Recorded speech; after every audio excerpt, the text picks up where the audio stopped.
So hi guys, welcome back. In this video we will see how to fix Microsoft Outlook cannot be opened.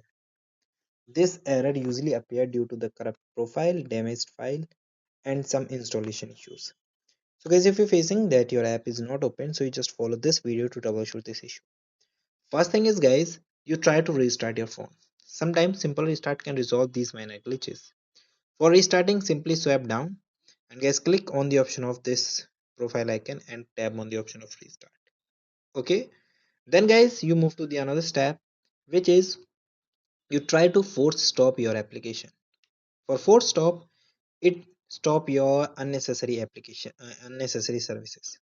Just long press go app info, simply tap on the option of force stop. Still having the issue? Then guys, you move to the another step, which is you try to update your application. For updating the application, open Play Store, then go search. Here you simply search Outlook app, sorry,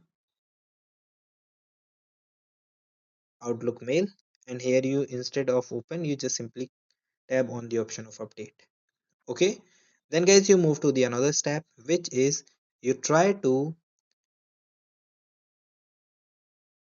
clear caches of your application. For clear cache the application, simply again long press on your phone, sorry, application Outlook, then guys tab on the option of info button. In info section guys, simply move downward and guys click on the option of storage and caches, and guys simply tab on the option of caches, clear caches. So this is the way that you can resolve, and still your app is not open and you want to access your Outlook. For this guys, you simply open your Chrome browser first.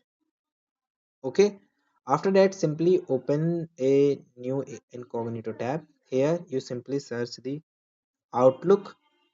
After clicking on the Outlook, just go here.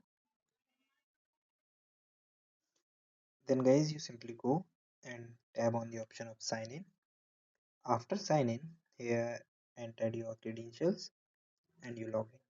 Okay, so this is the way that you can access your Outlook when your app is not working. Okay, so guys, thank you and have a nice day, and guys subscribe our YouTube channel for the further information.